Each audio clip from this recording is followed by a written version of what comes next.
All right, everyone. It seems that it is about 6 o'clock by my lights, maybe a minute after. We'll get started mostly with some introductions and some thanks as people continue to trickle in. We will continue as folks trickle in. Um, First of all, I'd like to welcome everyone to tonight's discussion, a discovery of witchcraft, witches, witch hunting, and magic in the early modern period. I'd like to introduce you. My name is Dr. Justin Sledge. I teach philosophy and religion, and I work primarily in the intersection of philosophy and what is typically called esotericism, and that is the study of the more hidden or more occult aspects of history, philosophy, and religion. And so tonight we're going to be talking about, as I said, witches, witch hunting, and magic, which is, of course, I think a rather appropriate topic this time of the year. Certainly, this is the season of the witch, if there is any at all. So I'd like to say a couple of thanks just to begin before we begin to talk specifically. First of all, I'd really like to thank the Flint Institute of Arts for hosting this event. The Flint Institute of Arts, as I'm sure many folks know who are attending, is an amazing institution. I've worked with them on several occasions to provide lectures like this, and I'm always bowled away by the quality of the art there and the hospitality. It's just an amazing institution, and I'm deeply grateful to the FIA for the chance to give this lecture and this talk this evening. I'd also like to extend a special thanks to the people of Flint. You guys have been through so much, and you are going through so much, and you have triumphed. And I want to say that I have a special love for the people of Flint, and I'm just in awe of your tenacity and the face of the water crisis that has been heft upon you. And so I just want to acknowledge that great tragedy and really admire your tenacity in facing this great crime against y'all. Further, I'd like to also thank Dr. Alan Klein specifically for sponsoring the Sheppy Dog Lecture. As you may know, the Sheppy Dog Lecture was established by Dr. Alan Klein, and the Sheppy Dog Lecture enables the Flint Institute of Arts to present speakers addressing the topics of art, religion, and history prior to the 19th century. And it is because of the generous endowment of Dr. Alan Klein that I'm allowed to give this lecture this evening. So I want to really extend a very special thanks to him. I'd also like to welcome some of my YouTube subscribers and Patreon supporters who may be viewing on YouTube, and so other folks as well. So I really appreciate my esoterica people who are also watching tonight's lecture. So as I said, tonight's lecture is entitled A Discovery of Witchcraft, which as folks who know something about the witch trials will know, but that's a bit of a pun both on a television show, but also on an early modern document called The Discovery of Witchcraft, which itself was a bit of a skeptical document. But we're going to be discussing tonight witches, witch hunting, and magic in the early modern period. The two images you're seeing on the screen right now represent two distinct images of witches, one of which we may not recognize and one that we may recognize a bit better. On the left here, we can see the image of the witch that was perhaps the most terrifying in the early modern period.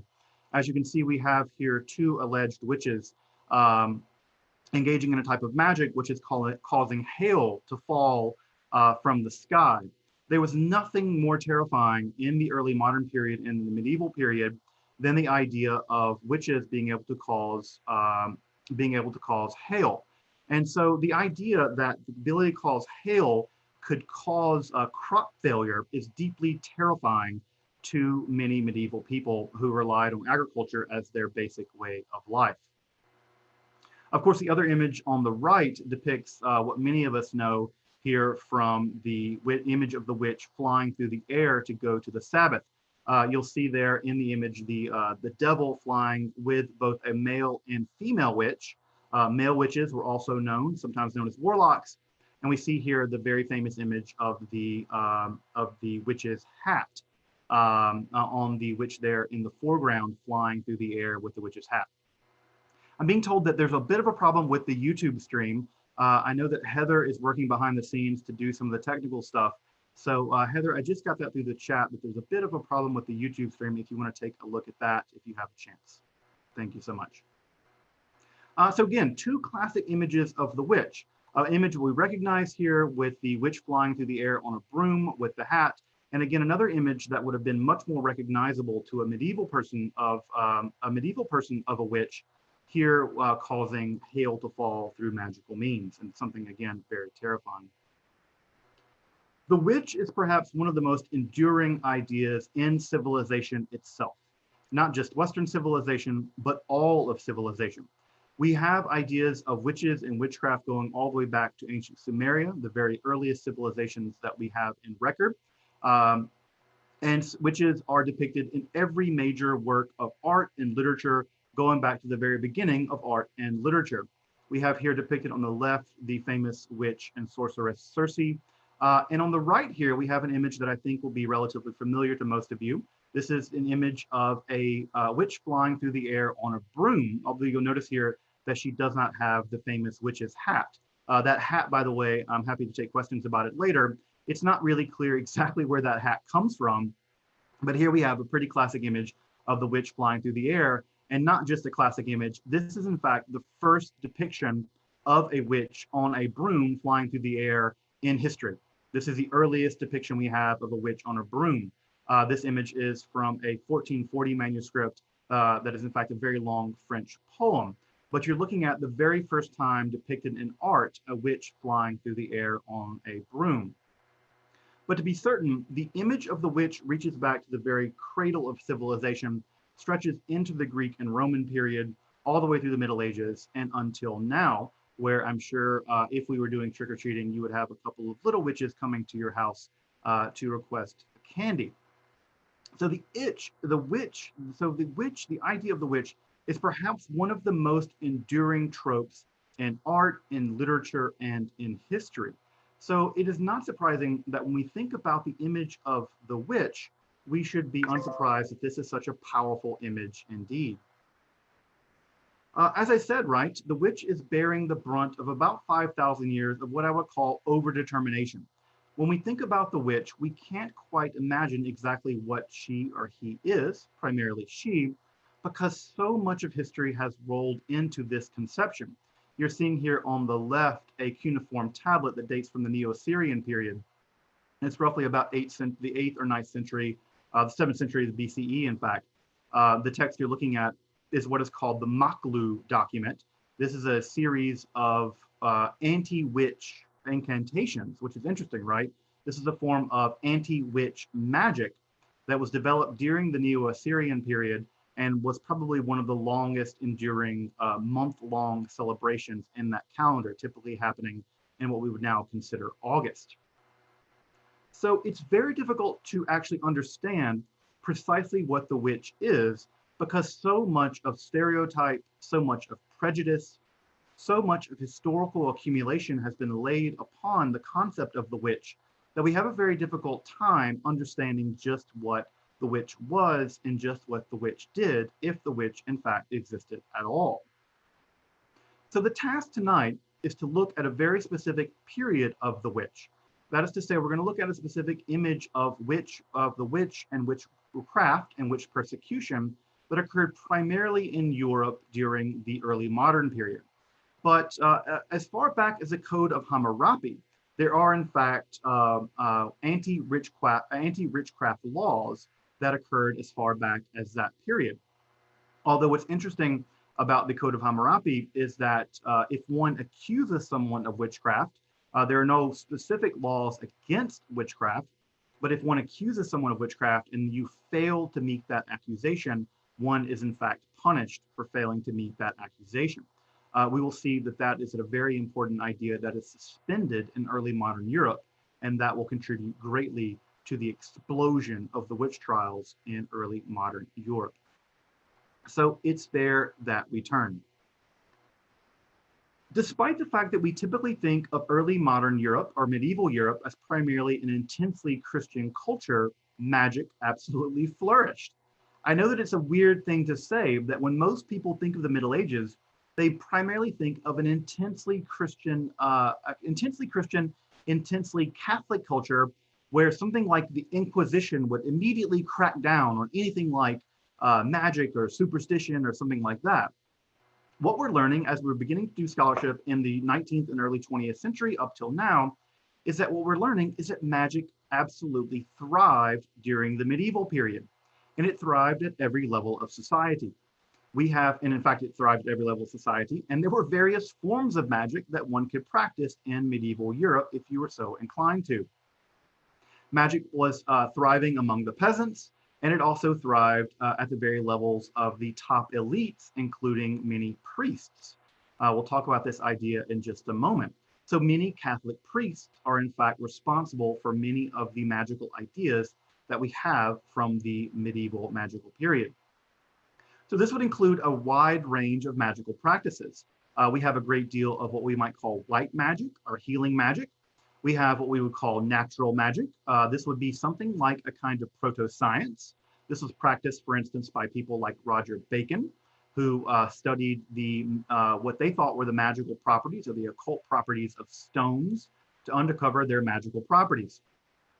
This would include also what is called astral magic or astrological magic that was imported primarily through the Islamic lands of Spain and the Islamic world. And this would also include black magic, what we might call necromancy or demonic magic. What is perhaps most interesting about demonic magic or necromancy, black magic, is that the primary people that were practicing that form of magic would be priests, that is to say, members of the clergy. Now, I know you might be thinking, they're Catholics, they're priests, they're Christians. How could they be practicing black magic? Well, things get very interesting in this regard.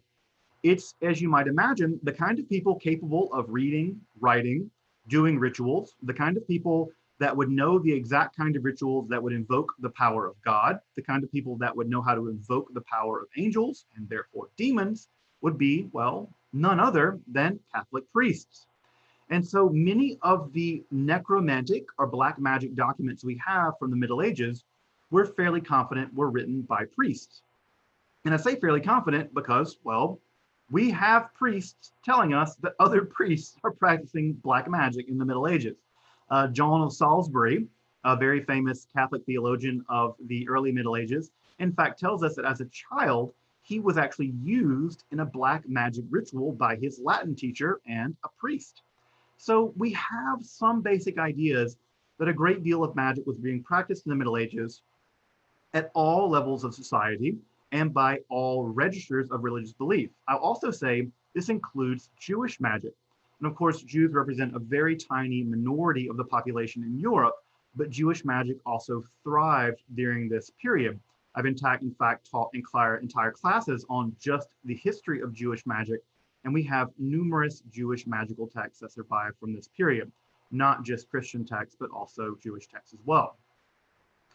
This was so significant that the University of Paris actually had to pass a decree in September of 1398, around this time of the year, telling their students to stop practicing black magic. So you can imagine there's something very hilarious about this idea that the University of Paris has to issue a decree, it's like sending out a mass email, saying, "Dear students of the University of Paris Sorbonne, please stop practicing black magic. You're supposed to be good Catholics. This is forbidden. You should not be allowed to do this." So one doesn't send out condemnation letters like that in the way that they did, unless one has the idea of black magic being practiced in the University of Paris. So we have really interesting ideas here that we have a really interesting circumstance that black magic was clearly being practiced. If you're curious about the document there on the right, this is a necromancer's manual. That is to say, a black magic manual that was published or written down sometime around 1450 in the midst of the witch hunts, which we'll talk about in just a moment, somewhere in Germany. This black magic manual, which is very fascinating, contains all kinds of spells for turning invisible, for making people fall in love with you, for summoning castles, for resurrecting the dead. And we have very little doubt that this was in fact written by a member of the clergy. What you're seeing on the page right now are various kinds of symbols for summoning spirits representing the various planets, Saturn, Jupiter, etc. in order to perform astrological magic. So here we have a small page of a document from a black magician's manual, a necromancer's manual from about 1450. So here we have two different distinct forms of magic being practiced in Europe. On the left, you can see the image of a classical necromancer. This is a black magician. You can see what I imagine most of you would recognize as a magical practice. He has here the sword and the magical circle surrounding him with various occult symbols.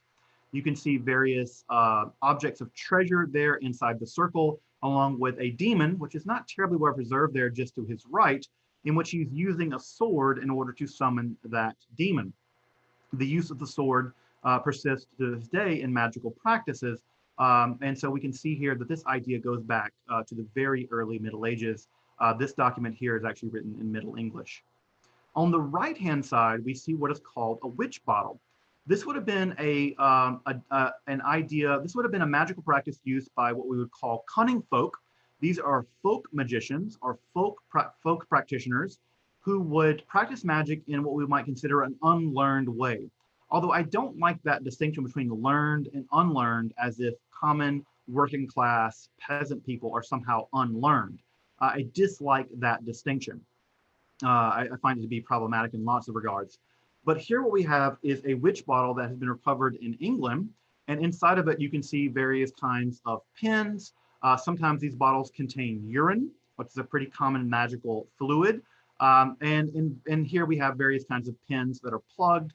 And this bottle was actually, in fact, filled with urine and was used probably to hex someone. You can see the amount of nails. As you may know, nails were quite expensive in the medieval period. In the use of nails, although we think of nails as something you can go to Home Depot and get, nails were relatively expensive in the Middle Ages. And the use of these nails were almost certainly meant to hex or to punish someone via the use of this magical bottle, this witch bottle that was used by what we would call the cunning folk of medieval England. Every region of Europe had what we might call the cunning folk, that is to say, folk practitioners of magic who used magical means to accomplish various kinds of tasks, both black magic and white magic. So I want to make a distinction here, but not a sharp distinction, between learned necromancers here on the left and folk magicians on the right. In some degree, that idea still persists to this day in the form of ceremonial magic practiced by modern occultists and folk magic practiced in various other areas. Although I find this distinction a bit problematic, as do many scholars, and I want to point out here that these the more folkish practitioners were in fact very learned. They had a great deal of herbal knowledge, they had a great deal of astrological knowledge, even though they perhaps weren't literate. Of course, as I'm sure all of you know, literacy, of course, is not the only measure of knowledge. The early prosecutions that we have during the witch trials are primarily actually targeted at men. This would be in the 12th, 13th, and 14th centuries primarily. The early anti-sorcery prosecutions are mostly targeted at men, and they mostly take a political character. That is to say, it's mostly someone being enraged that they were targeted politically by kind of magic. We should also note this is during the period of the persecution of the Cathars, the Waldensians, and the Knights Templar. I think many folks may know who they were. These were heretics living in southern France at the time. But this also was a period of prolonged theological shift. In the theology developing in scholasticism at this time, we have a shift in the understanding of just what magic was. Rather than magic simply being a normal sin, like adultery or theft or murder perhaps, what ends up happening is that magic becomes a kind of sin that in order to accomplish magic, one must make a pact with a demon or a devil, and that pact almost always includes the idea of undermining Christianity and undermining all of Christendom. And so rather than sorcery becoming a normal kind of sin, like stealing, we have sorcery becoming a kind of heretical idea, that by becoming a sorcerer or becoming a witch, one is not just guilty of a crime of sin, one is in fact trying to undermine all of Christianity by joining into the league of the devil himself. So as you might imagine, right, the idea of the covenant, the idea that Christ established a new covenant with Christians was a very powerful idea in Christianity. And the idea that if you sign or declare a pact with the devil, then clearly you are attempting to undermine Christendom. And overall, this idea where you meld together the idea of sorcery and heresy and the idea that you're undermining all of Christendom by becoming in league with the devil, this new sin is sometimes referred to as diabolism. You can see here a young gentleman using the power of astrology here, the sun and the stars, to summon a demon here on the left from a medieval manuscript. This is an interesting depiction of summoning a demon within a magical circle using astrological power. This very much reflects the idea of demonic summoning by a so-called learned magician during this period. This uniting of the idea of sorcery and heresy, but not just sorcery and heresy, but heresy as a kind of corporate task, right? That when you become a magician, you're not just committing a sin, but you're engaging in not just heresy, but a heresy which seeks to undermine all of Christendom, is a dramatic transition in the understanding of magic as an idea in Western Europe in the high Middle Ages. This primarily occurs in the 13th century. And it's during this period that we begin to see the first prosecutions of a non-political character. So the earliest person we have, one of the earliest people we have executed during this transitional period is Alice Kittler. Alice Kittler was an Irish woman who was executed for witchcraft, who was a prosecutor and eventually prosecuted for witchcraft. And we have a gentleman named Stedelin, who was executed for witchcraft in 1397 in Switzerland. Switzerland is going to become one of the hotbeds for witchcraft prosecution during the early modern period. And it's through this period that we begin the slow march to building up the composite idea of the witch, right? So prior to this, we have sorcerers and perhaps sorceresses, but we have increasingly a transition from the idea of the sorcerer reading a book to summon a demon to the idea of the witch selling her soul in order to get power, therefore joining the league of the devil himself. And that process begins primarily to begin happening in the 15th century through the 16th century. And it's then through that long period, about 200 years, that we begin to see the basic elements of the so-called witch. And I'm going to use the word witch here in scare quotes for reasons that will be relatively clear here in just a moment. But those basic ideas of witchcraft would include something like the pact with the devil, the flight to the Sabbath or the Sabbath, right? You can already hear the idea of the going to the Sabbath as having a kind of anti-Semitic overtone to it, right? The Sabbath being a Jewish idea. There's an anti-Semitic element here as well. The idea of infantile cannibalism, the idea that witches would kidnap, torture, and kill children or infants. The idea of mass sexual sin was a very core component of witchcraft in this time period. The idea that you would gather at the Sabbath and you would engage in sexual sin, either with other witches or with the devil himself or with various demons. This would include the famous hideous kiss, where one would seal the deal with the devil by kissing the devil on his buttocks. This would also include the idea of the devil's mark, that you would sign the book of the devil and the devil would mark your body and seal your body in a certain way to show that you were in fact surrendered yourself to the devil. This idea of the devil's mark would be that this area would be cold and witch hunters would prick this area and show that you were inhuman, right? That you couldn't feel pain in that area. You would bleed from that area and that showed that you had surrendered yourself to the devil. And of course, the most important aspect of it all, you would become a conspirator in the anti-Christian army engaged in sorcery to undermine and destroy all of Christendom. And it is also during this period that we have the first anti-witchcraft manuals or inquisitorial manuals being written that one would hunt out witches. The most basic text here coming from about 1437. This is the Formicarius, or the anthill, what you're seeing here on the right-hand side in a printed form, an early printed form, in which the idea here by Johann Snyder, you have the earliest document describing the so-called crime of witchcraft. It's also this time period that we have accelerations in the law that allow the witch hunts to begin.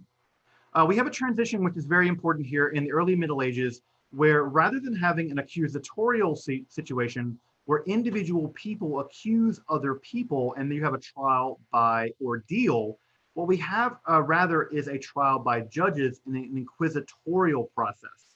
So we have a transition in the very way the law is done. This centralizes the legal system of the Middle Ages, and we have a system in which, rather than simply having trial by ordeal, which we'll talk about in just a moment, we have the idea of trial by inquisition. And this is going to centralize in many ways the juridical and the legal system of the Middle Ages. Now, on the one hand, this is going to accelerate in the early period, the witch trials, but in the later period, it's actually going to slow the witch trials down in a very important and interesting way.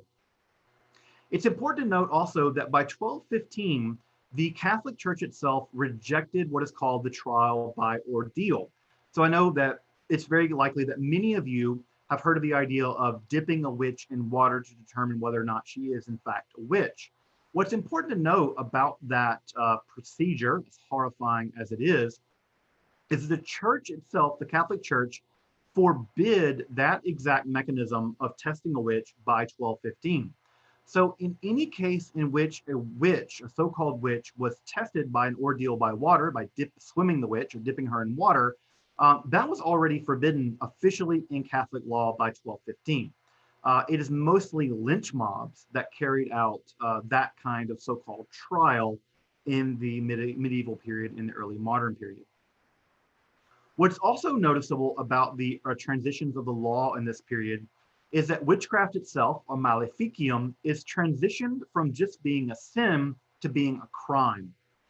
As you might imagine, the idea of witchcraft in which you join in a pact with the devil to undermine Christianity would be understood as not just a religious crime, but a secular crime, because many kings and authorities understood themselves as regents, co-regents with the divine, and they had their authority on the basis of divine right.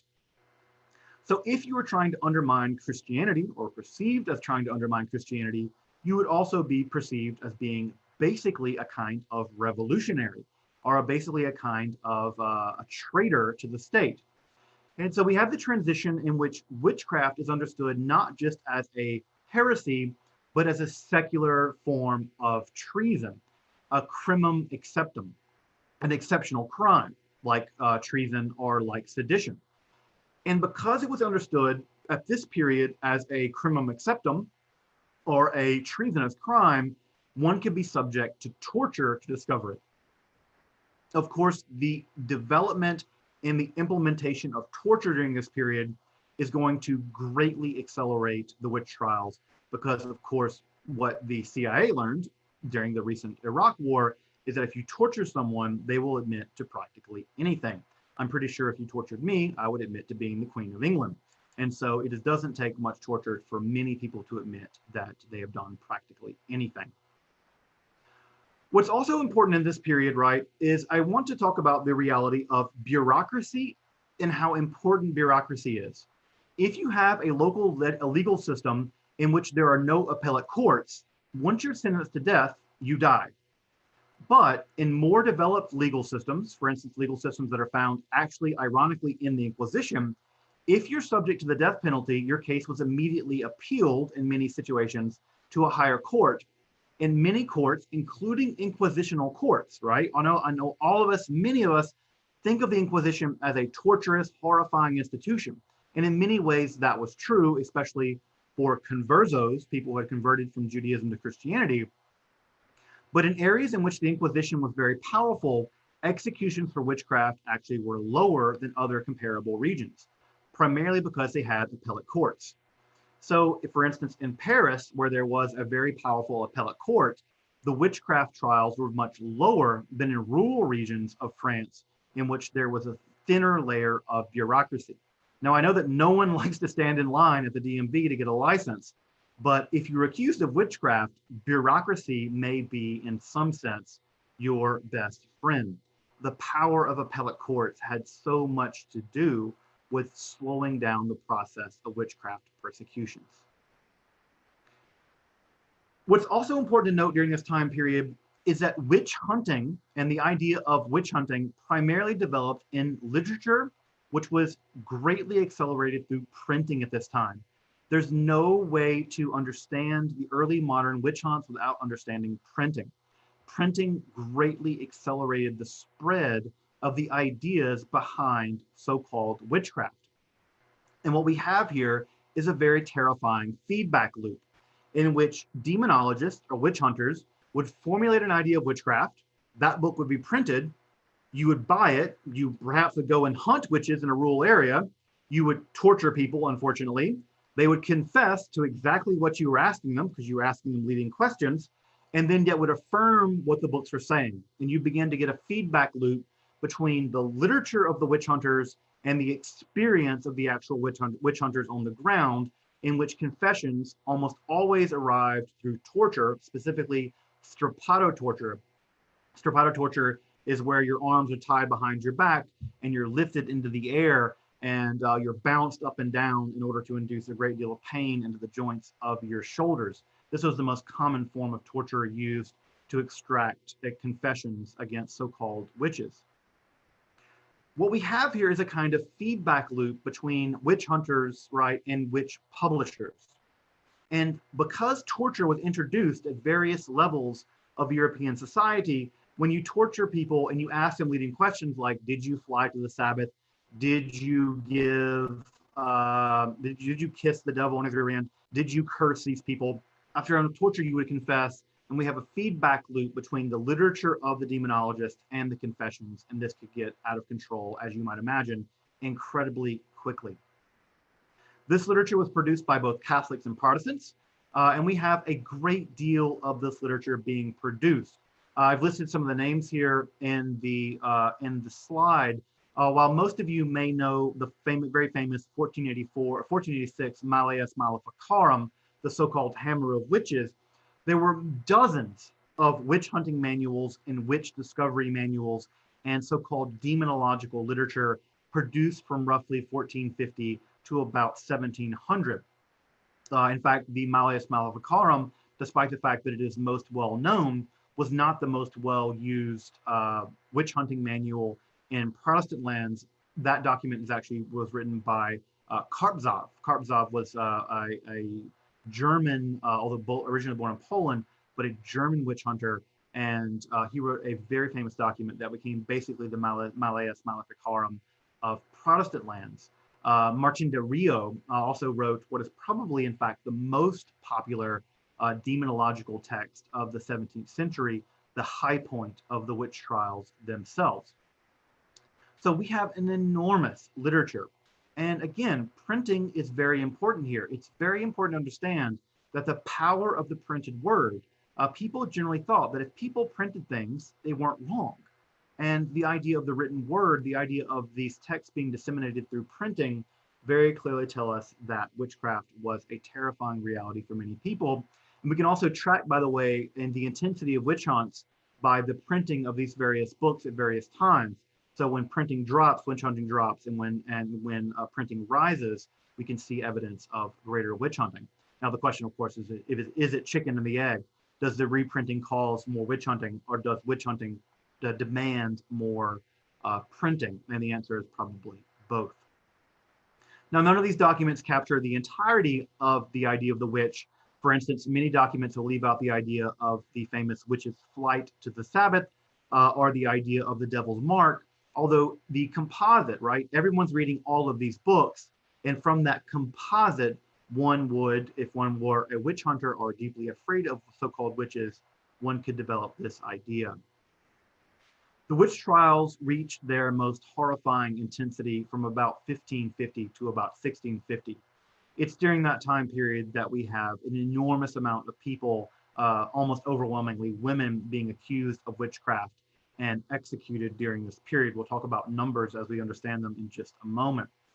This image I find to be deeply horrifying because this image was perhaps drawn from life. And when we're looking at these women here, we're looking at women that were perhaps drawn from life and at least drawn at some level from life. And these women were greatly tortured and burned, sometimes alive, although most frequently they were strangled before they were burned. Very few women were in fact burned alive. In fact, you can see there on the witch, so-called witch there on the bottom left, she still has the garrote around her neck. Um, for someone who understands the horrors, for instance, of the Nazi Holocaust, the idea of burning these innocent women alive is profoundly and deeply horrifying. So I think that when we think about the witch trials and we look at an image like this, we should have some degree of reverence and some degree of somber reflection that so many of these women were accused of basically a non-crime, subject to torture, and then executed in some of the most embarrassing and horrifying ways imaginable. So what do we know about these so-called witches, right? And again, I put the word witches here in scare quotes because I don't think that we know much about these women, and we don't know much about them as witches because I think the data will tell us that there probably weren't much in the way of witches, at least as the way these men. And again, we cannot separate the reality of misogynistic violence from the reality of the witch trials. What we do know from the data is that these women, that the vast majority of so-called witches were women. This is in excess of about 75%.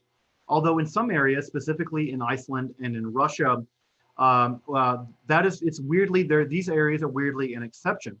For instance, in Iceland, only 8% of the people executed in Iceland were witches, or rather were women. Only 8% of the witches executed in Iceland were women. So Iceland and Russia proved to be strange exceptions to this rule. Why women? The first major idea we must acknowledge is, as I mentioned a moment ago, medieval misogyny. There was a deep idea in the Middle Ages that women were maybe not inferior, but they were in fact weaker. And the idea that they were weaker was that they were weaker both spiritually and morally, and therefore more susceptible to the temptation of the devil. And so we have a basic idea of medieval misogyny that functions directly into the witch trials. We should also look at the social location of women. Women at this time were primarily child rearers, they were midwives, and they were healers. That is to say, they had access to children, specifically babies. Most men had very little access, especially to babies, and much of the slander of the witch trials was that these women were kidnapping and torturing and killing babies as part of their so-called rituals.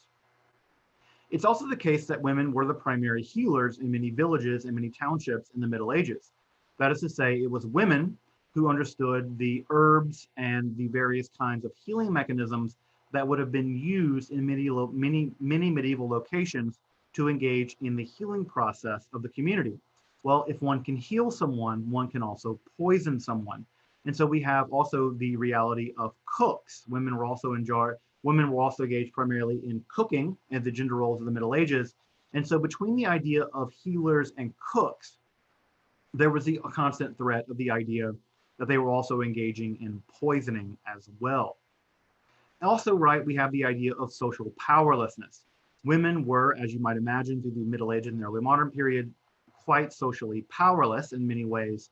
And it may be the case that they were perceived, or perhaps they did, engage in attempting to gather power via witchcraft or sorcery. Either they did or they were perceived as doing it. We may talk about more in just a moment. Witches were, again, alleged witches, as we know them from the data, were almost overwhelmingly over the age of 50. There was something about post-menopausal women that deeply terrified men. Again, this has to do with the misogynistic view of women at this time, who were primarily understood as either child bearers or child rearers, and menopausal women were understood with some degree of suspicion by men at this time. They were in many cases, they were unmarried, although almost often widowed. And they were typically poor, although they did own some land. We do have many cases of women owning land and many of the cases of these witches, so-called witches, being accused were owned small tracts of land. Furthermore, what we have for many of the witch trials is that many of the women accused of witchcraft, especially early on in these sort of chain reaction hunts that we have from this time period, were basically socially unliked. They were either perceived as gossipers, they were known to be people that cursed. Cursing in the Middle Ages was thought of as let's say using curse words, right? This was thought of as a very bad sin for women. Sometimes these women were alcoholics. This is also perceived as a very terrible sin for women in the Middle Ages. And what we can tell from many of the so-called confessions of this time period, that we can see that from many of the confessions that we have that have survived, that many of these women are suffering from what we now call mental illness and senility. Again, this only adds to the horror of the witch trials, in which many women in this case are suffering from profound mental illness and senility, mental disability, and it is deeply terrifying and horrifying that these women would be targeted and manipulated into confessing that they were witches and executed for these grounds. Here you can see on the left an image of a drawn from life image from an English witchcraft trial. You can see here that two of these women, the woman here on the left, Ann Baker, is clearly blind, right? She's blind. She has a stick for helping her with her blindness. They all have familiar animals, demonic animals nearby. You can see here Joan Willamette. She walks with crutches, and the woman on the left, Ellen Green, is also blind. Her eyes are shut. And so here we see, I think, a very accurate depiction of the kind of women that were accused of witchcraft during this time period. These are among the most vulnerable members of early modern and medieval life. These are disabled women, often suffering from physical or mental disability, who are accused and found guilty of witchcraft and executed. Again, only adding to the deep horror of this time period. The question is whether there were witches at all, right? Were there witches? Were there people who did the things that demonologists claimed? The answer is we have no evidence at all of child infanticide. We have no evidence at all of women gathering in large numbers to worship the devil. We have no evidence at all of basically anything that the men in charge of the witch trials accused these women of engaging in. There basically is no evidence of it. And I say no evidence of it, we have no one that can testify to women gathering in the woods in the middle of the night to worship the devil. Someone would have come upon one of these gatherings in the over 400 years of these trials, and we basically have no evidence of it. It seems as if the witch, the idea of the witch, at least depicted in the demonological literature of this time period, existed exclusively in the mind of men witch hunters. Now, were there women that engaged in magic? Probably, right? We know of a great deal of magical practices that were practiced during this time period, and it's very likely that women were engaging in various kinds of magical practices, and it's possible that some of these magical practices were inherited from pre-Christian Europe.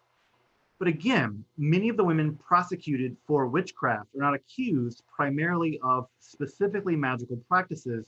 They're primarily accused of engaging in covenantal pacts with the devil, which again, we have very little evidence at all, with one exception.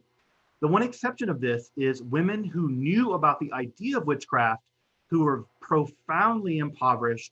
And in those cases, we do have a few reliable confessions, not achieved by torture, in which some of these women did attempt to make a pact with the devil in order to alleviate their basically intolerable social situation. In those cases, we have them admitting to the idea of trying to make a pact with the devil, failing, the devil didn't show up, and then becoming deeply grievous of the fact that the devil did not in fact show up, and then becoming very apologetic for trying to have done this at all. But again, this represents a weird situation in which the demonologists are creating an idea, women are buying into the idea, trying to sell their soul because they're so poor and so destitute, failing, being caught up in the witch trials, confessing to this, and then ultimately recanting, sometimes on the scaffold and sometimes, despite the fact they were executed, sadly. So if there were witches in the early modern period, they were very likely the production of the demonologists rather than the actual voluntary action of the witches themselves. The image here on the left is a pretty classic image of a witch depicted from about 1720. We have her here gathering herbs from the forest in order to engage allegedly in various kinds of witchcraft. So we have here this image of what a witch would have appeared to someone in about 1720. What would a witch trial have actually looked like? There were various kinds of triggers in the early modern period and in the Middle Ages about what would have triggered a witch trial. In almost all circumstances, it would have been something like a calamity. So a fire, a hailstorm, sometimes war triggered, in many cases, witch trials. Various kinds of things led to witch trials. And what would end up happening is our death of an infant or cattle, and even sometimes romantic failure. It's very important to realize that in many cases, men would be rejected by a woman, and in their rejection of that romantic interest, what would end up happening is that they would accuse the woman of bedeviling them and turning them away. So again, we have this idea that what's going on is that again, most of this is at some level being motivated by men. Now, what's important about the trial itself is that everything depends on exactly the legal mechanism by which the trial took place. If accusations came from below, from common people, they would be kicked up to a local judge, and then depending on exactly the mechanism of how that judge operated, for instance, if that judge used torture or not, or if confessions were the most important thing, or if there was an appellate process, or if there just was a lynch mob, the various mechanisms in various parts of Europe ultimately determined exactly how the witch trial would go. And so it was very important whether or not one was accused of being a witch by local peasants or by your local community, or if one was accused by being a witch by an inquisitional judge. And again, this all depended on how the situation would go, depending on exactly the mechanisms by which the juridical procedure would go. For instance, in England, torture was basically prohibited, although it did occur in a minority of cases, whereas, for instance, in Germany, there was a great deal of torture that was accomplished. You can see here on the right an example of torture being applied to a woman in the 16th century. We have here an example of strappato torture, where the woman is being lifted into the air in a form of torture. And we have another alleged witch waiting in the wings, unfortunately, to be tortured herself. These weights here would be applied to the feet of the woman. You can see here a weight as a tie applied to the foot of the woman. And we have a lashing tool here to inflict pain upon the alleged witch in order to get her to confess. This idea of achieving a confession was very much an important part of the juridical procedure of this kind of law. Despite the fact that the witch trials were a pan-European phenomenon, there was an enormous variation in how witchcraft trials happened and the perception of the witch in various areas. For instance, in Germany, which represented Germany, which was at that time the Holy Roman Empire, and the nearby regions represented nearly 75% of the total witch hunts that existed in Europe during this time period. And again, you can see that the fact that the Holy Roman Empire was composed of so many tiny little states. There was no robust system of checks and balances. And because there was no robust system of checks and balances, these witch trials could become extraordinarily chain reactionary in a very terrifying way. As I mentioned earlier, in some cases, you have areas in which overwhelmingly it's men that are prosecuted for witchcraft, for instance, in Iceland and Russia. And in some areas, there are very specific forms of witchcraft. In England, for instance, torture was not allowed. But one of the really interesting ideas we find in England is the idea of the familiar. The familiar, of course, is the idea that the witch would have with them a kind of demonic animal that would assist them in their process of witchcraft. Here we have an illustration from a famous witch hunt led by Matthew Hopkins, which Matthew Hopkins was one of the most famous witch hunters in English history. We have several different, two different witches here, alleged witches that are depicted, and we have the various familiars that are named as the demonic helpers that they had. We have this weird dog character here who is known as Vinegar. We have a rabbit known as Sack and Sugar. These various kinds of Peck in the Crown was another name of one of these familiars. This dog here is called Jamara.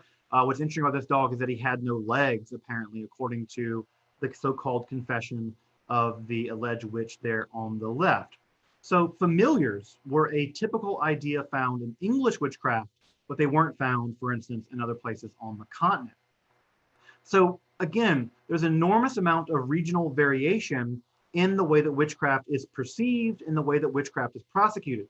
For instance, in England, witchcraft was not prosecutable via torture, but in Scotland it was. And in Scotland, for instance, we have an enormously high degree of witchcraft cases that break out there in Scotland.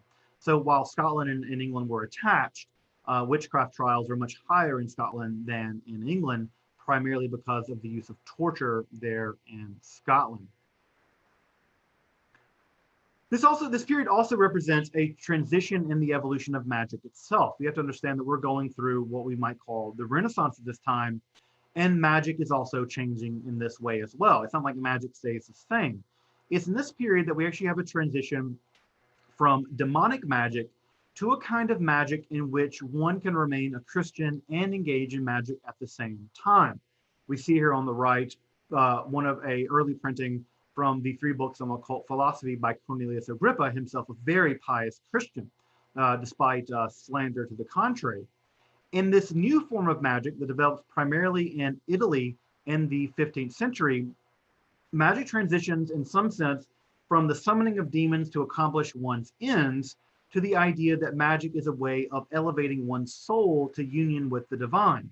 So magic is the idea that one can elevate one's soul, and in the process of elevating one's soul toward the divine, one gains greater and greater, almost divine-like powers over nature. And these powers over nature give one the ability to manipulate nature in accordance to one's desires at some level. And this period, in the midst of the witch trials, sees an explosion in a completely new theory of magic. The images here we're seeing are the images of various magical symbols representing the planets, found again in the works of Cornelius Agrippa. And it's during Renaissance, the Renaissance and the early modern period, that we have a complete transition in the theory of magic as well. Now you might be asking, why didn't these men get prosecuted for magic if they were engaged in this kind of new kind of magic? Well, some of them did face something like prosecution, and some of them didn't. Many of them didn't. And the idea was, even if they're engaged in this new kind of magic, they weren't making pacts with the devil to undermine all of Christianity. That, again, was the exclusive purview of some level of witchcraft, right? One of the most interesting forms of magic that emerges in this period, and a form of magic that I have a lot of interest in, was developed by Dr. John Dee and Edward Kelly. He was a British magician, primarily living in England in the 16th century. Through the 1580s, Dr. Dee contacted, through his medium, Edward Kelly, an enormous amount of spirits, angels, demons. And these angels and demons revealed to Dee and Kelly, allegedly, all kinds of things, including alchemical secrets, apocalyptic writings, even a complex system of magic for further invoking other kinds of angels, including a complete language. And I say a complete language, I mean a language. You're seeing here on the screen here on the left an early printed copy of some of Dr. John Dee's diaries. The symbols here that you're seeing in the middle and along the borders are the alphabets of a language called Enochian.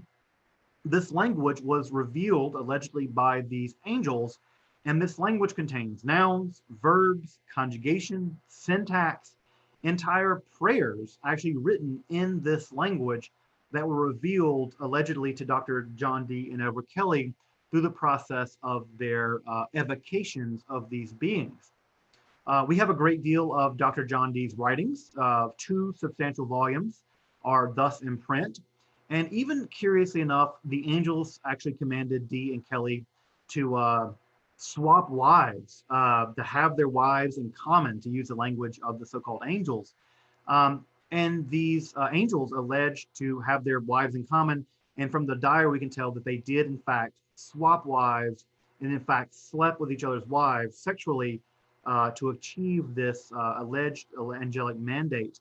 And so this form of magic, so-called Enochian magic from the 1580s, remains one of the most fascinating forms of magic that developed during this time period, again, in the midst of the high point of the witch trials. Despite all this, there were skeptics, right? Many people doubted the reality of the enormity of witchcraft during this time period. And as early as the 10th century, we have even people doubting that witches can travel magically through the air to join at the so-called witches' Sabbath. And we would have people as early as 1563, like Johann Weyer, saying, look, I don't think that there are such things as witches, or maybe there are witches, but the people being prosecuted are suffering from what he called melancholia, what we would now call mental illness. Reginald Scott, as early as 1584, argued that witchcraft was mostly trickery, what we would call stage magic. And Alonso de Salazar Frias actually argued that the journey to the Sabbath was in fact dreams, that women were simply having dreams, and that no evidence arrived at by torture would be considered valid, that torture was simply an invalid mechanism for achieving reliable evidence in trials.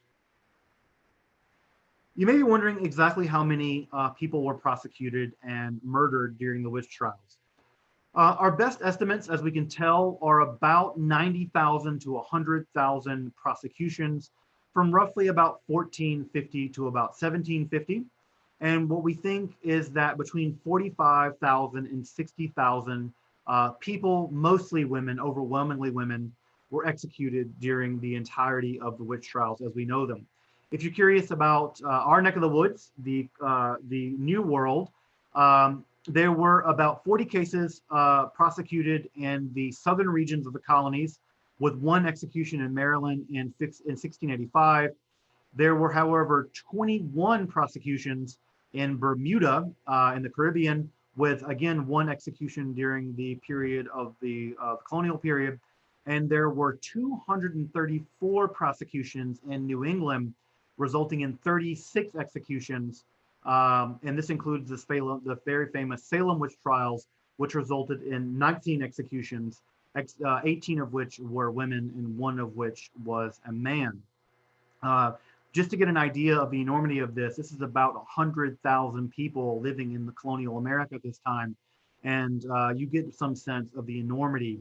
In fact, colonial North America produced more prosecutions for witchcraft than did Scotland, which was significantly higher than England at the time.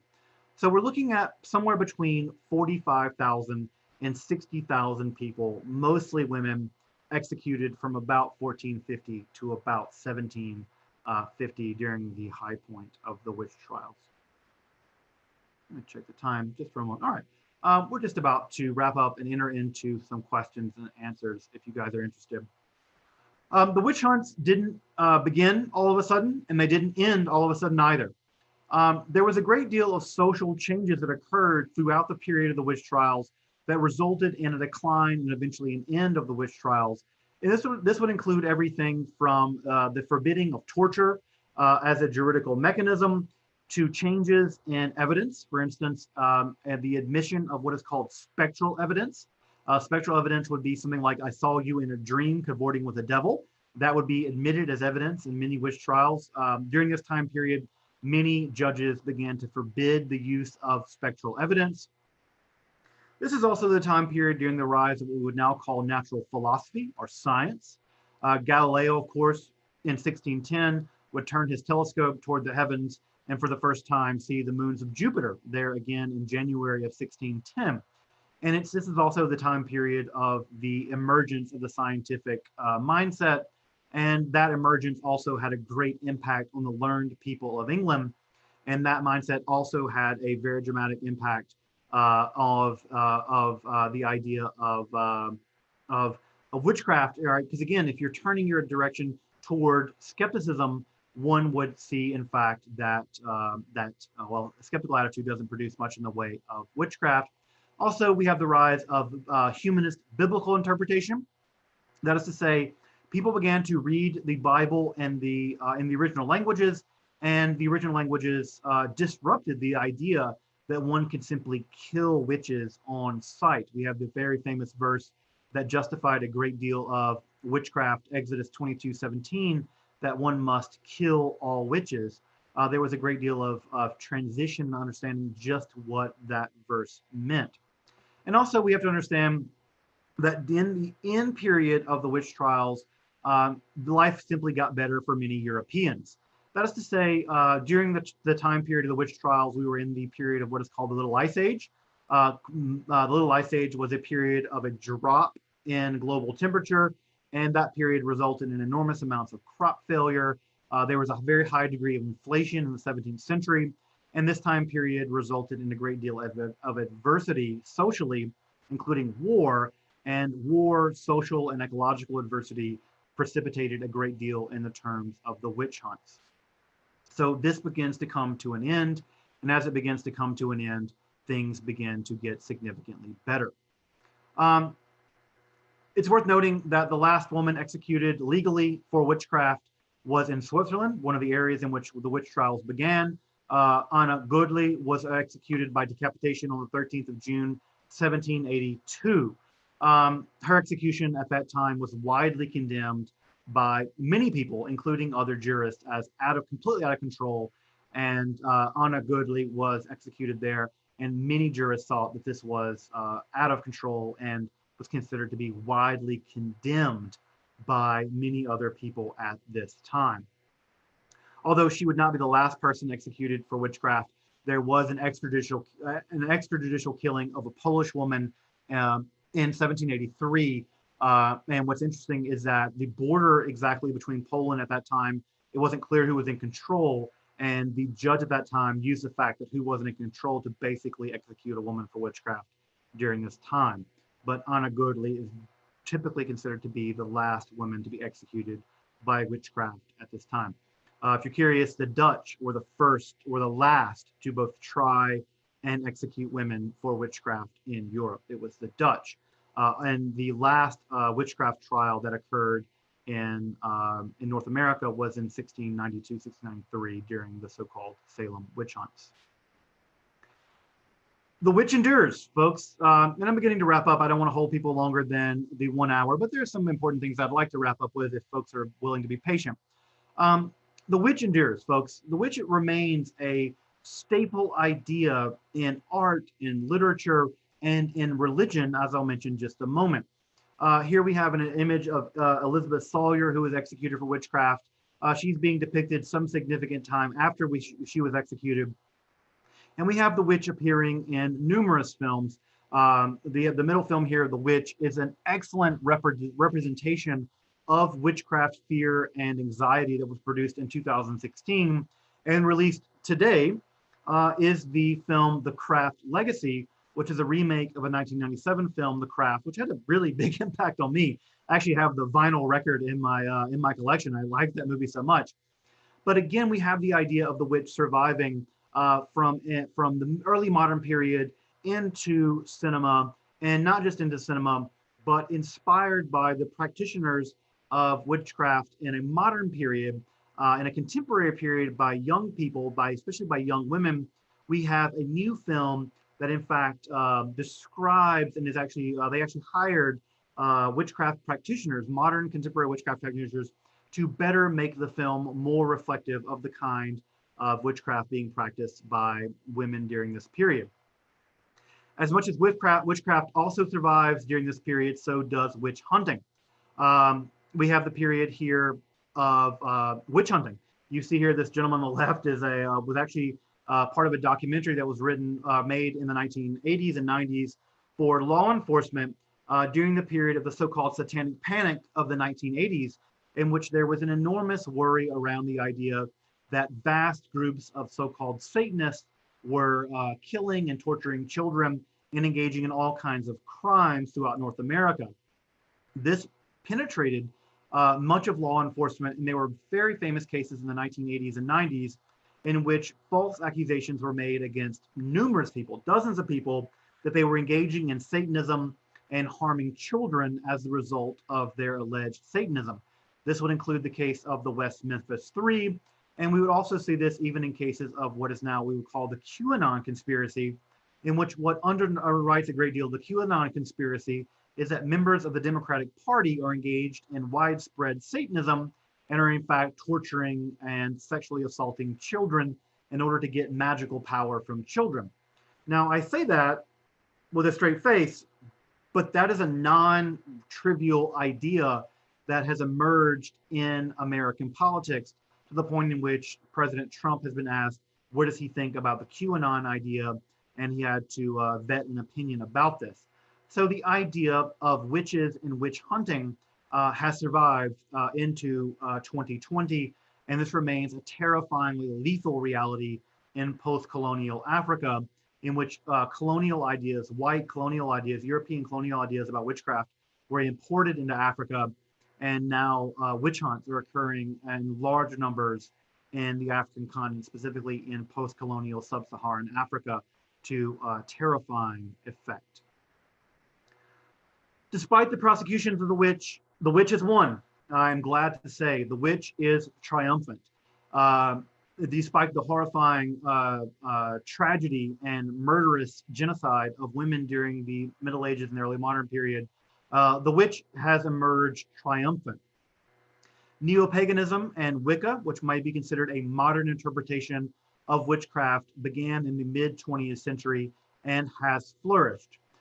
There are millions of neo-pagans and members of the Wicca religion in the world. There are over 1 million Wiccans in North America alone, specifically in the United States. And even the State Department has recognized Wicca as an official religion, where if you are killed in the line of duty in combat, you can be buried in Arlington Cemetery, for instance, with a pentacle over your tombstone, indicating that your faith is a faith in Wicca and witchcraft. The witch has become a very powerful symbol of feminine power, the resistance to oppression, and the reconnection with a more nature-based spirituality.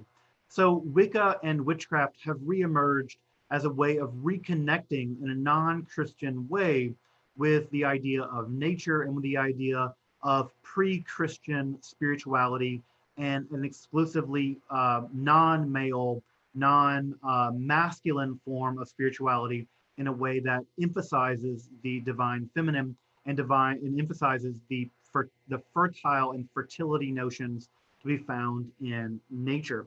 So it has become a key element in the development of both second wave and third wave feminism. So witchcraft has become a substantial presence in the new religious movement. There are important studies of witchcraft among religious studies scholars, including myself, and witchcraft is growing at a rapid pace, especially among young people. So we may say, as I begin to conclude the night, and I want to open up for some questions, and you'll forgive me for going a little bit over the 7 o'clock moment, I'd like to announce, and I'm sure as many folks who identify perhaps as witches in the crowd, the witch has won. Despite hundreds of years of prosecution, the image of the witch has been reclaimed by very powerful women and non-male people as a powerful image of triumph over forms of oppression and forms of separation of their spirituality from nature and for pre-Christian forms of religiosity. So we may say that in the terrifying aftermath of the witch trials of the medieval and early modern period, we may truly say that the witch has emerged triumphant, and there is of course no better time to celebrate the triumph of the witch than during this year so close to Halloween. So I'll just say that if you're interested in this kind of stuff, if you're interested in witchcraft or magic or Kabbalah or Hermetic philosophy, the occult or alchemy, you may want to check out my YouTube channel. It's there. You may want to check it out. I produce content every week on these topics, or you can contact me via my website if you're interested. And I'll be doing another series of lectures in the spring via the FIA on the origin and development of the concept of the afterlife. So if you're interested in those concepts, take a look at my YouTube channel. I'll put it in the link. I'll put it in the chat. And if you're interested in contacting me for further conversations and questions, I'm always available via my website. And I'd just like to say to everyone, again, to celebrate the triumph of the witch, I'd love to say happy Halloween. And I hope that everyone here has a meaningful Samhain, especially those folks in the crowd that celebrate Samhain as a religious holiday. I wish you a very meaningful Samhain. So I'd love to take some questions. I know there's some questions in the Q&A, and there are some questions in the chat. Yes, it will be recorded, and I'd love to look at some questions in the chat here. There are all kinds of interesting things.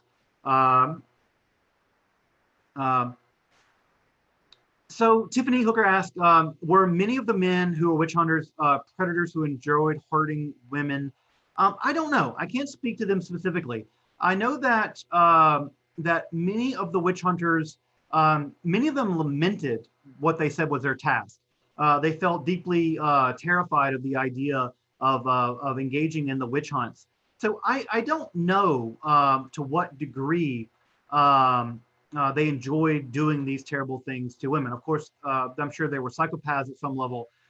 Many witch hunters lamented the reality of what they perceived to be witchcraft.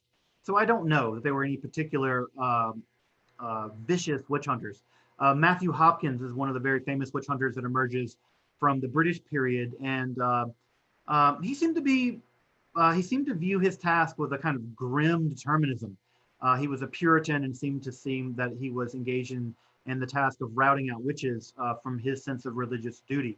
So I don't notice that there are a great deal of pathological folks there at the time. Sometimes we note that in many of these witch hunting manuals that there's a great deal of misogyny. Yes, there was a great deal of misogyny, there's no doubt about that. But if you look at these witch hunting manuals in the case of other kinds of manuals at the time describing women, these were no more misogynistic than other kinds of documents at this time, unfortunately. What we can say is that the culture of the Middle Ages and the early modern period was just deeply misogynistic. We actually know much more about the alleged witches than we do, in fact, about the witch hunters in many cases. Gail asked about the drowning pool on Mackinac Island. You know, I was looking up this. There apparently it's not clear that that any witches were actually ever drowned there, or even tested to be drowned there. This is an oft-repeated legend that I went digging, trying to figure out whether this was actually we could find this in the literature, in the historical record. And this idea apparently appears in the 1980s, and we can't find any actual evidence that the drowning pool in Mackinac Island was actually used to water test or drown witches. So until some evidence shows up, it's difficult to know whether, in fact, this in fact happened. Let's take a look at some of the other questions. Life expectancy. Yeah, life expectancy was very low in the Middle Ages, although most of that life expectancy it skews very low because of the infant mortality. So some people did live to some degree of old age, but I don't know the exact data. I don't want to speculate about the exact data. But many of the women that were prosecuted seemed to be elderly, and some of them seemed to suffer from senility and mental illness, although not many of them. Again, many of these women were younger women and who were simply tortured into confessing. So senility does not necessarily, or mental illness certainly does not allow us to understand all of the prosecutions that took place. Familiars, I see a question here about familiars. Primarily the familiars are animals, not just all of animals. I don't think any humans could be familiars. I don't know of any situations in which that were the case, but you could have animals that were monstrous. That is to say, you could have animals that had all kinds of strange features that weren't normal animals. So it's not just the case of a that that you would have, for instance, just a black cat. You may have a black cat that has the rat or the ears of a mouse or something. So I don't know of any evidence specifically of human familiars. I think the lecture will be online. I think it's being recorded on YouTube as well. How did the craft impact me? I saw it as a 16-year-old, and I found this idea of supernatural power, especially being used by young people, so fascinating that I actually began to study witchcraft, and it led to a prolonged interest in witchcraft and esotericism that eventually led to me actually getting an advanced degree in the topic. And also, again, the soundtrack was so amazing that I just it was a whole total package about that idea. All right, let me take a look here at the other part of the chat.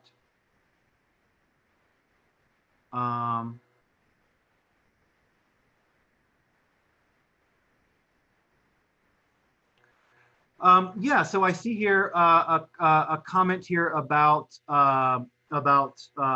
men being punished as well. In the many cases in which men were being punished, this is mostly in Iceland and in Russia. What we may have here is just the case that these are probably both situations in which some form of shamanism was still being practiced in Europe. Remember that Iceland is only converted to Christianity in around the year 1200. And so because Iceland is converted so late, and Iceland is such a remote country, many pagan practices probably persisted in Iceland much longer than they did in other places, for instance, in Italy. And so in Russia, we also have shamanistic practices that are still being practiced probably in Russia. And so it's probably the case that in places in which men are much higher to be prosecuted than women, it's probably because that pagan practices are actually surviving there at a much later date.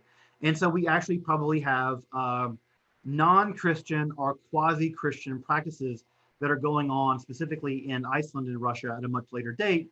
And therefore being accused of witchcraft is simply much easier for men in those environments. So I think it has to do with the survival of non-Christian or quasi-Christian practices to a much later date in those circumstances. So some other stuff. Great, I see Shayna Becker. Thank you for a question about some books. I'm going to put some book recommendations up at some point. Maybe we can put them I may put them on my website for folks that are interested in some more literature on the witch trials specifically. There's an enormous amount of literature, especially in the Salem witch trials specifically. That the literature there is enormous. Even just the demonological literature, I spent probably 2 or 3 weeks just reading witch hunting manuals from this time period, and the amount of literature from this time period is enormous. And so I'll maybe put up a reading list if you're interested in reliable scholarly information about the history of witches, witchcraft, and magic from this time period. I'll maybe put that up on my website in the next couple of days. Oh, the soundtrack is just from Amy. I see Amy Freeman here. It's just from my from the book The Craft, the movie The Craft from 1997. It's just a soundtrack I really liked from this time period. Yeah, the Enochian magic is a very fascinating thing. I've published on John D. And if you want to watch my YouTube channel, I'll be dealing with Enochian magic at that on my YouTube channel at some point in the near future. Grace is also asking about when God was a woman. Yeah, ancient Mesopotamian magic has a lot to say about ancient magic. Although in ancient Mesopotamian magic, Lamashtu is a demon, a demoness. She is, like you said, Lilith, and she's deeply hated in ancient Mesopotamian magic. Lamashtu is, in fact, the chief enemy of Pazuzu, the demon Pazuzu in ancient Mesopotamian magic. And there's a great deal of magic to drive her away, precisely because she is typically responsible in the ancient Mesopotamian idea of crib death. She is responsible for killing children.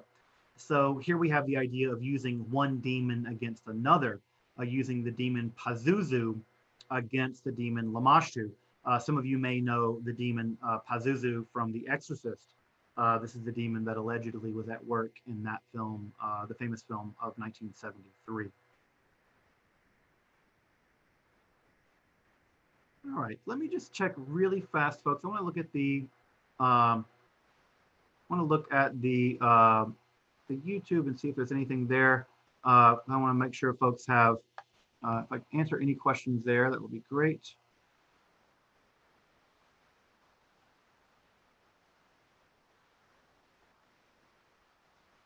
All right, so unfortunately, it looks like it's going to post in a bit. Unfortunately, it looks like there were some technical difficulties, folks. I'm so sorry to hear there were technical difficulties, but it looks like it'll be on in a little bit. My apologies there for the technical difficulties. I think we're all sorting this kind of thing out. At any rate, folks, we're about at 7:30. Any last questions before we? Any last questions before I close things up and end the conversation tonight? Again, my apologies for the YouTube situation. It's unfortunate.